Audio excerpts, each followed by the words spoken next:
Bonjour, je m'appelle Aileen Manchot et je suis romancière et aujourd'hui mon premier roman, celui-là, La dernière marée, sort en version numérique.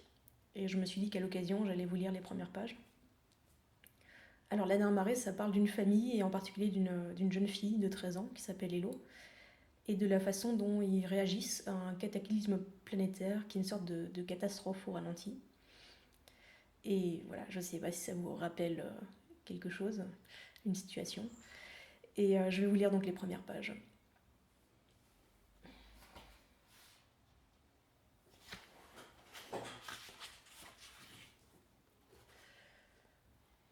Bonjour à toutes et tous. Bienvenue. Nous prenons l'antenne, nous prenons l'antenne plus tôt que prévu. Il s'est passé quelque chose à la mer. On écoute Leïla. Leïla, tu peux nous en dire plus? Écoutez, je suis sur la plage. Il y a quelques minutes encore, j'étais dans l'eau. Comment l'expliquer?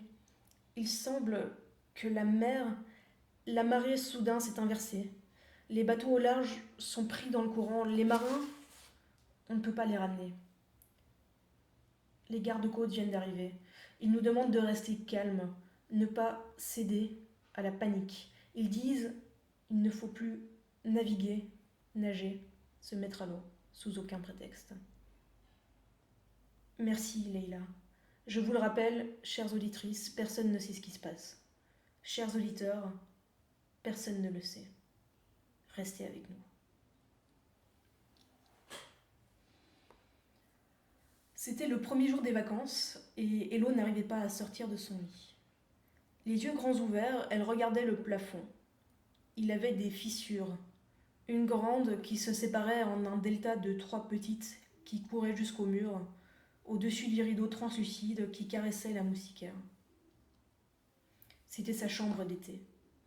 Elle la connaissait par cœur. Son cœur. Elle s'était réveillée avec le cœur qui battait fort, si fort que son matelas en tremblait, que le son lui emplissait les oreilles et qu'elle ne pouvait pas se rendormir. Se réveiller tôt, c'était normal, mais se réveiller en ayant peur, ça ne l'était pas. Elle n'avait pas envie de bouger, mais elle avait envie d'en avoir envie.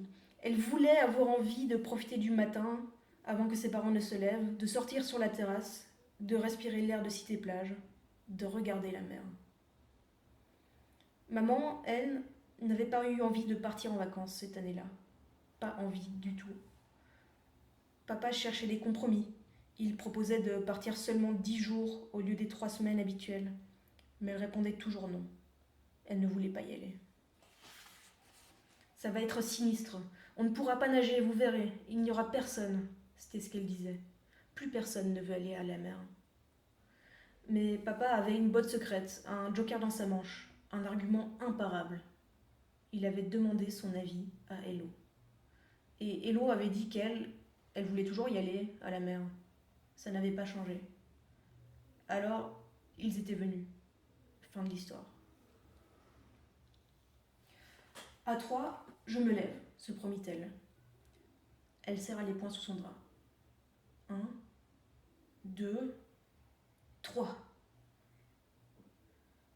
Hello et ses parents habitaient, durant les vacances, au rez-de-chaussée d'un bâtiment rose pâle posé à quelques centaines de mètres de la plage. Il faisait partie de ce qu'on appelait la cité, un ensemble d'immeubles aux couleurs pastel qui formait un arc vaguement parallèle au dessin de la baie. Leur appartement possédait 2 terrasses, l'une côté plage et l'autre vers l'intérieur des terres, côté cité-plage, le village voisin. Hello préférait la première, parce qu'on avait vu sur des jardins communs qui séparaient la cité de la plage. Elle sortit et s'assit à même le sol avec son petit déjeuner. Thé noir, tartine beurre et miel. Elle se sentait mieux, comme si l'inquiétude avait glissé sur sa peau lorsqu'elle s'était levée et avait coulé jusqu'au sol, formant une petite flaque qui sécherait rapidement et s'oublierait encore plus vite. Du bout des lèvres, elle goûta son thé. Il était encore trop chaud. Cité-plage, ce n'était pas une île, c'était une cité balnéaire au creux d'une petite baie. Mais d'une certaine manière, Cité-plage, c'était une île, parce qu'ici, ils étaient isolés de tout le reste. C'était l'île des vacances. Elle mordit dans sa tartine. Les oiseaux chantaient des mélodies qu'elle avait oubliées pendant l'hiver, mais dont elle se souvenait maintenant. Elle s'emplit de chaque détail des jardins. Les petits chemins de béton qui découpaient la pelouse, les rosiers qui les encadraient, les pins et palmiers aux troncs peints en blanc, le pêcher sauvage qui avait poussé là où quelqu'un avait jeté un noyau et dont elle était seule à cueillir les fruits, les toboggans et balançoires à la peinture écaillée. Au-delà des jardins, il y avait la promenade et ces bancs verts-bouteilles où les vieux s'installaient pour regarder le coucher du soleil. Après la promenade, la plage, comme une promesse. Puis, la mer. La mer. Hello se redressa. Où était la mer?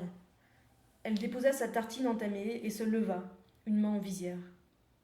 Non, elle ne la voyait pas. Le ciel embrassait la plage à l'horizon. La mer avait disparu. Les chaises d'extérieur étaient rangées dans un coin de la terrasse. Elle en saisit une, grimpa dessus, plissa les yeux et se dressa sur la pointe des pieds. Toujours rien. Ou si, un éclat argenté, à peine perceptible. Elle se mordit l'intérieur de la joue. Elle savait, évidemment, pour le reflux. Tout le monde savait. On ne parlait plus que de ça depuis des mois. Mais elle n'avait pas compris ce que ça voulait dire qu'elle ne voulait. Elle n'avait pas compris que ça voulait dire qu'elle ne verrait plus la mer depuis la terrasse. C'était à la fois un changement trop minuscule pour qu'elle y ait pensé, et trop énorme pour qu'elle l'accepte maintenant qu'elle l'avait sous les yeux. Quelques gouttes lui tombèrent sur le nez, qu'elle fronça. De la pluie. Pourtant, le ciel était bleu, strié de longs nuages trop fins et blancs pour cracher quoi que ce soit. Un jet d'eau s'écrasa sur son front. Elle sursauta et faillit tomber de sa chaise. Ses yeux brûlaient. Elle les frotta du dos de la main, mais ne parvint qu'à aggraver les choses. Quelqu'un riait. Un second gel atteignit l'épaule. « Hé !» Elle cligna des paupières jusqu'à ce que la vue lui revienne, puis sauta au bas de la chaise. Un garçon se tenait derrière la haie de roses, armé d'un fusil à eau. Il actionna la pompe de son jouet et visa posément. « Arrête !» dit Hello. « Arrête de tirer !» Splash en pleine poitrine. « Stop !» La rafale suivante s'écrasa sur sa joue et explosa en étoiles, infiltrant son oreille, ses yeux, sa nuque. Il commençait vraiment à l'énerver. « Arrête de viser les yeux, c'est de l'eau salée, ça pique !» Le garçon baissa enfin son canon. « Désolé, fit-il en secouant la tête. C'était trop tentant. » Elle le fusilla à son tour, mais du regard seulement. Il n'avait pas vraiment l'air désolé. Son arme à la main, il ouvrit le portail et s'avança vers elle, en la gratifiant d'un sourire qui l'agaça encore plus. Il était trop grand, ce sourire. Il découvrait les 2 rangées de dents, pas juste celle du haut, comme chez un être humain normal. Elle se rassit et prit une gorgée de thé. Il était légèrement salé. Dommage collatéral. « Tu t'appelles comment ?» Hello considéra le garçon sans répondre. À bien y regarder, ce n'était pas juste son sourire qui était trop large. Tout ce que ce garçon portait était trop grand pour lui. Ses cheveux noirs trop longs lui tombaient sur les lunettes. Les lunettes en question, une épaisse monture noire à verre large lui tombait sur le nez. Et il devait remonter son short tous les 3 pas parce qu'il lui tombait sur les hanches. Sans se laisser décourager par son silence, il déposa son fusil et s'assit près d'elle, au bord de la terrasse. 2 paires de jambes dans le vide, le bout de leurs orteils frôlant la pelouse. « Pourquoi est-ce que tu m'as tiré dessus ?» râla-t-elle. « T'étais une trop belle cible, debout sur la chaise comme ça. T'es fâchée ?» Elle haussa les épaules. Son t-shirt était trempé. Ok, il faisait déjà vraiment très chaud et c'était plutôt agréable, mais tout de même. « Je voulais pas te fâcher, » plaida le garçon. « Je pensais que ça te ferait rire. » Ne sachant que répondre, elle reprit une bouchée de sa tartine. Elle était consciente du regard du garçon sur sa joue. C'en était gênant. Il insista. « S'il te plaît, sois pas en colère. Il y a personne d'autre de notre âge dans la cité. »« Comment ça ? Je suis là depuis plusieurs jours et c'est mort ici. Il y a que des vieux. » Voilà qui était préoccupant. Peut-être que sa mère avait eu raison. Les gens n'avaient pas voulu revenir à Cité-Plage. Tu sais quoi? J'ai une idée. Le garçon bondit sur ses pieds, lui fit signe de se lever et lui tendit le fusil. Tire-moi dessus. Tire-moi dessus autant que tu veux, comme ça on sera quitte. Elle souposa le jouet. Le réservoir était encore à moitié plein. C'était un de ces modèles à pompe qui prennent plus de temps à charger mais ont plus de puissance. Sans se presser, elle actionna la pompe pour pressuriser le réservoir. Le garçon se tenait à 1 mètre d'elle, bras grands ouverts, yeux mi-clos. Elle le mit en joue. Comment tu t'appelles déjà? Touché, en plein dans la bouche. Il vira rouge au marc et se mit à tousser en lui tournant le dos pour se protéger. Impitoyable, elle continua à l'arroser.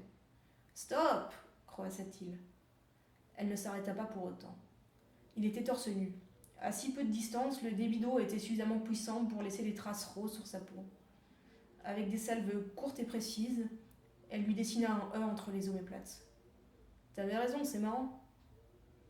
Maintenant, on est quitte. Bah, c'est dégueu, ronchonna-t-il en crachant de l'eau sur le gazon du jardin. Et j'avais dit stop, t'aurais dû t'arrêter. Bois, ça fera passer le goût. Il prit la tasse qu'elle lui tendait et but en grimaçant. Mais le thé est salé aussi. La faute à qui? Sans attendre de réponse, elle enjamba les flaques qui constellaient la terrasse et se rassit pour terminer son petit déjeuner. Après quelques instants de flottement, il la suivit. Elle déchira sa seconde tartine et lui en tendit une moitié. Il prit une bouchée qu'il avala presque sans mâcher. À nouveau, il souriait. Ça débordait de son visage. Il avait l'air d'avoir beaucoup trop de dents. Je m'appelle Hugo, en fait. Voilà, donc la suite est disponible sur tous les sites où on peut acheter des livres numériques, ce que moi je fais jamais, donc je sais pas trop comment on fait. Mais je vous mets les liens en dessous, et si vous le lisez, j'espère qu'il vous plaira. Salut!